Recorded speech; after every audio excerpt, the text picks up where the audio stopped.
नमस्कार दोस्तों, आज हम आपके लिए लेकर आए हैं एक खूबसूरत कहानी। तो चलिए इस कहानी के साथ एक यात्रा पर निकलते हैं। अगर आपके पास हेडफोन है तो लगा लें।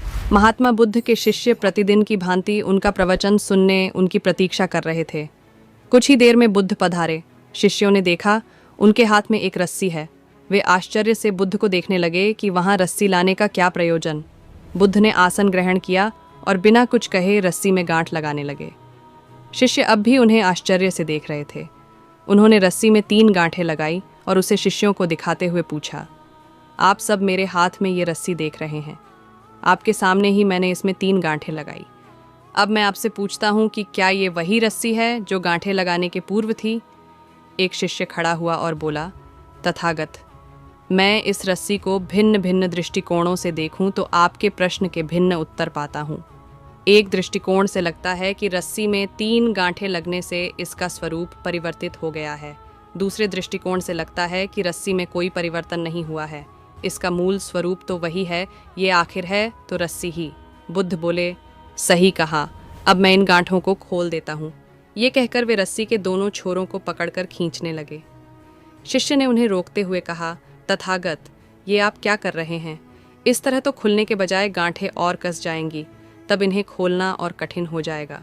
तो तुम ही बताओ कि इस रस्सी की गांठों को कैसे खोला जाए? बुद्ध ने पूछा। तथागत, इन गांठों को खोलने के लिए पहले हमें ये जानना होगा कि ये लगाई कैसे गई हैं। ये जानने के बाद ही इन्हें खोलने का प्रयास करना होगा। सही कहा, बुद्ध बोले, रस्सी और इनमें लगाई गांठों द्वारा मैं तुम्हें जीवन में आने वाली समस्याओं के निवारण का सही तरीका बताना चाहता हूँ। रस्सी जीवन है और इनमें लगी गांठें जीवन में आने वाली समस्याएं। जब भी जीवन में समस्याएं आएं तो पहले उन समस्याओं का मूल कारण जानने का प्रयास करो। कारण जान लेने के बाद ही उनका निदान संभव है।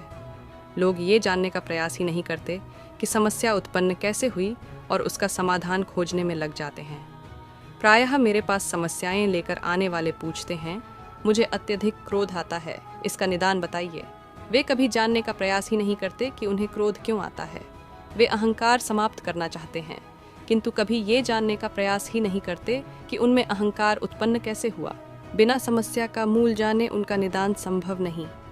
समस्याओं की जड़ समझ जाओ और उन्हें जड़ से ही समाप्त कर दो। दोस्तों, समस्याओं के समाधान के पहले अच्छी तरह सोच विचार कर ये जान लें कि समस्या उत्पन्न कैसे हुई। फिर ये जानने का प्रयास करें कि उसके निवारण के लिए क्या किया जा सकता है। निवारण का तरीका समझ में आने के बाद उसके निवारण में जुट जाएं। समस्याओं में उलझे नहीं, शांतिपूर्वक विचार कर उन्हें सुलझाएं। आज के बस इतना ही और इसी तरह की वीडियो देखने के लिए अभी सब्सक्राइब करें।